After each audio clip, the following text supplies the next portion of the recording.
Well, hello there, everybody, and welcome to Classic Gamer 74. I am your host for today, and my name is Gator. If this is something that you would be interested in, learning about classic games, wrestling, and music, well, you come to the right place. So, we'd really appreciate it if you would subscribe and click that little like button down there so you'll be notified when we upload new episodes. So, as our regular host Anthony is on vacation, I am here today to present my own episode. And since we were told that we can talk about whatever we want, today I'm going to talk about my all-time favorite game, Asteroids. So, before we get any further, let's go with a little bit of history of the game.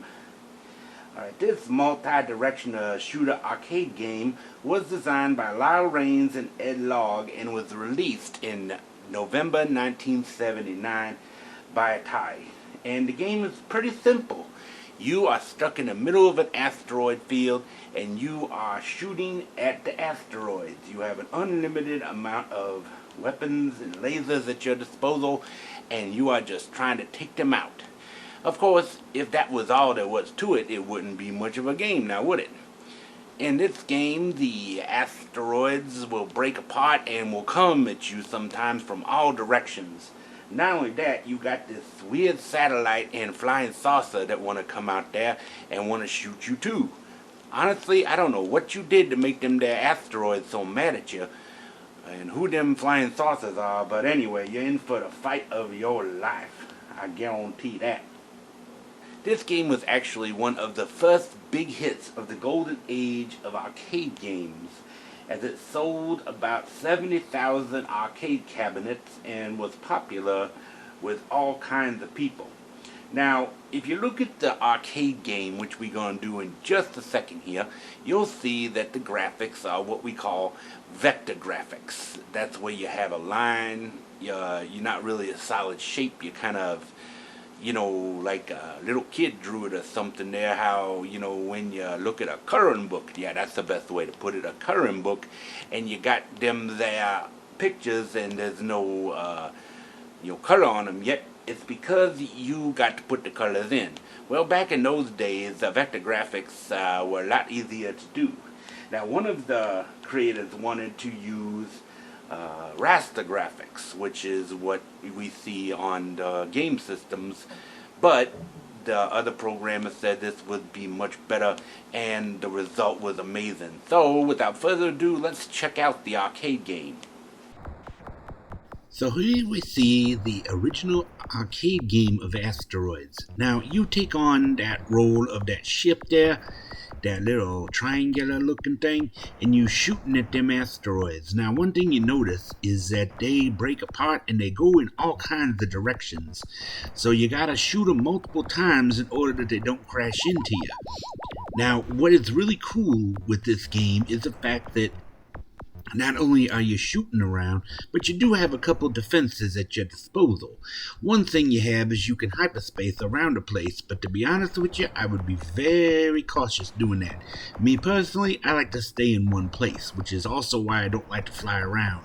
But you can use a temporary shield, which helps you a little bit there. And then you gotta look out for that satellite and that UFO coming at you. I tell you, it doesn't take long for this game to get hard, but it is so much fun. I can't tell you the number of quarters that I used on this here machine at the local store. By the time I got done, I probably paid for the machine for them. Now, as well known as Asteroids, the arcade game was, for a lot of people, it was the ports themselves that were the most remembered. I think it just depends on, did you play it in the arcade first, or did you play it on some game system? So let's look at the various ports of Asteroids. And of course, the one we have to talk about is the most famous of all the ports, and that is the one for the Atari 2600. And this was ported out on April of 1981, I believe, and was programmed by Bob Stewart. Now, in this particular version, you have 33 different versions of this game. Excuse me, take that back. 66 different variations. And it even comes with a story in the instruction manual. So notice that they used the raster graphics for this one, as vector graphics at the time didn't show up very well on the Atari 2600. Regardless of the simplicity of this game, this is definitely a game that has stood the test of time and is one that people will return to over and over again, probably for the rest of time. Next up, we have the Atari 8 version. Of course, many of you probably know that the Atari 8 was the line of computers that they had. And I also put down here at the bottom the 5200. Well, that's because they were pretty much identical. The problem was that the 5200 version didn't get released, and the messed up part was it was actually supposed to be one of the launch titles for the 5200, but Anthony went into detail on that in a previous episode. But as you can see, it does keep with the raster graphics and stuff. It's really neat how they try to have almost a 3D effect with it. Really enjoyed this version of it, although to be honest, it, in my personal opinion, and this is my opinion, it doesn't hold a candle to the 2600 version. And next up we have the Atari 7800 version that was released in 1986. And oh, aren't these graphics beautiful? Just look at how beautiful the graphics are, and colors, and just really pops out of the screen. A really nice rendition of the game, and still holds on to the integrity of the original game.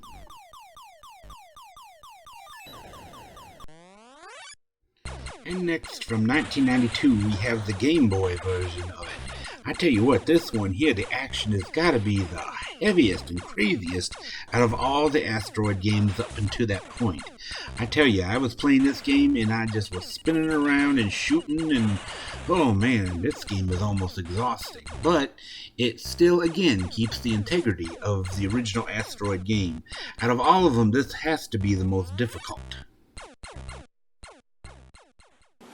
Now, one interesting thing is that this game itself was so successful, in fact, that it was actually ported out to several places. Of course, that's no big surprise, but the funny part is the fact that so many, not hacks, but, what's that term now I'm thinking about?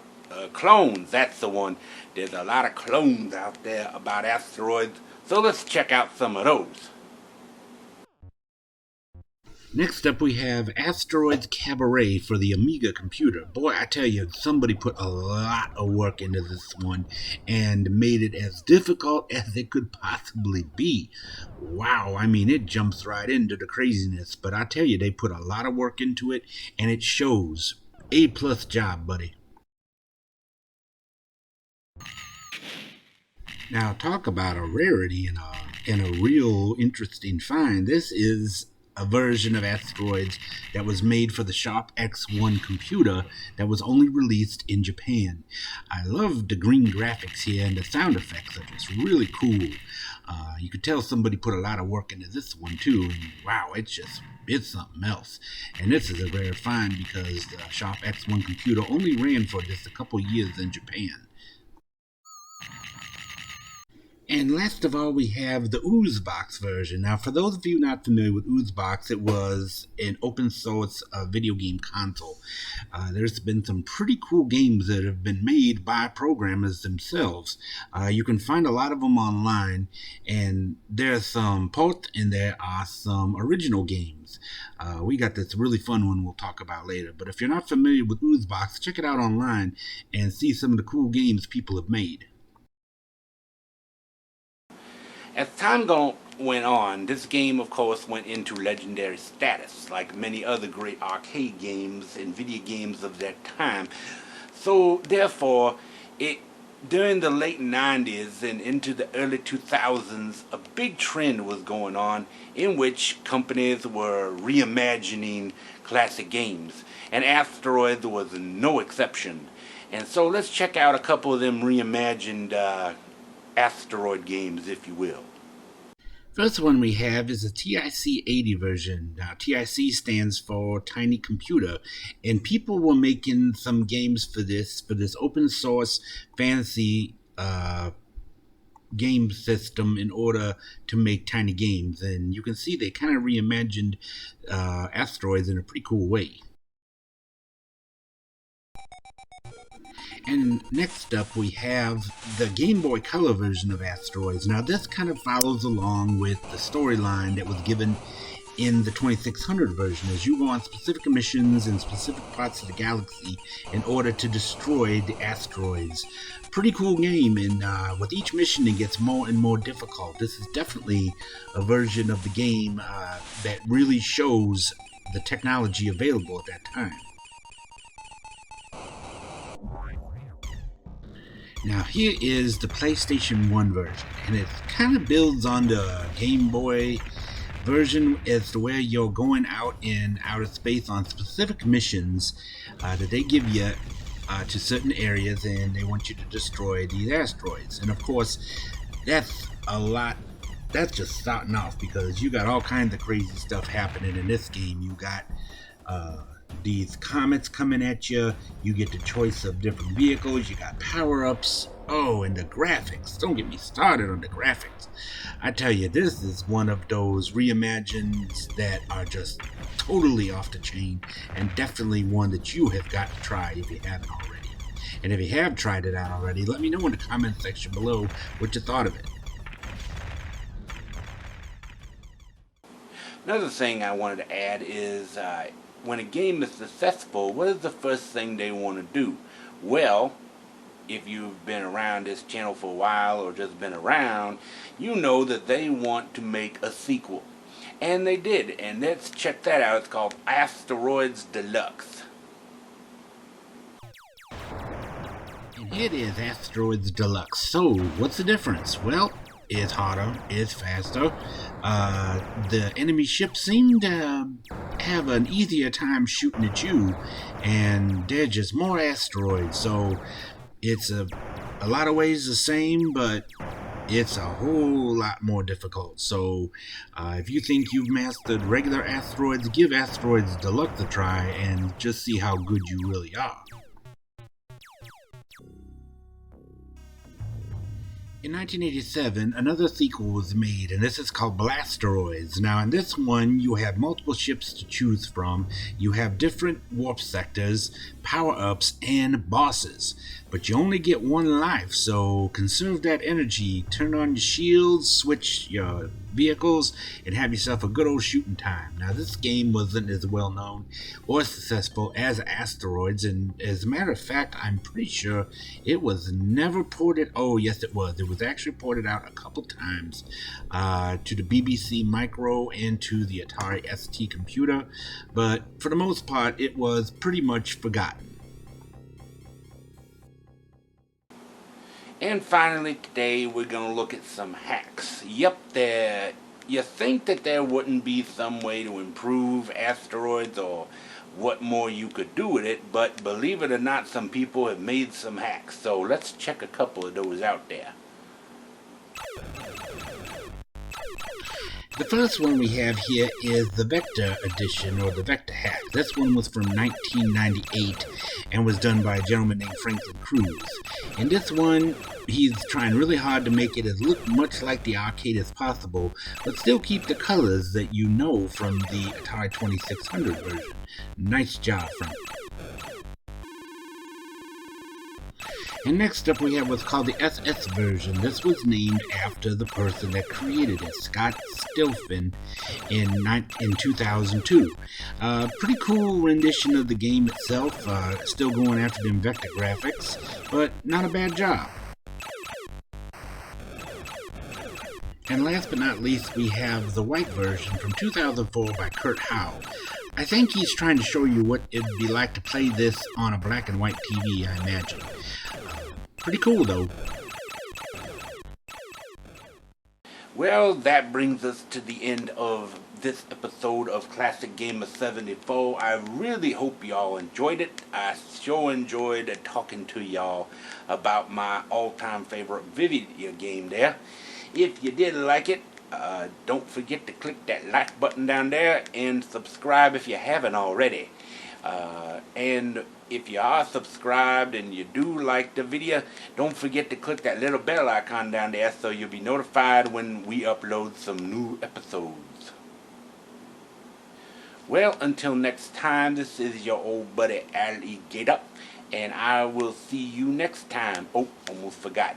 In the next episode, our good friend Lawson, the Silazine, is going to present his episode, and in his episode he is going to discuss missed video game mascots. Yep, he's going to talk about some mascots that game companies or game consoles or computers tried to make their mascot, or perhaps were going to, and it didn't work out. So stay tuned for that next time. So I will see you all soon. Be safe, be happy, be healthy, and above all, take care of each other, be kind to each other, and stop hate of all kinds. This is your old buddy Gator saying goodbye, salutations, and see you later. Bye.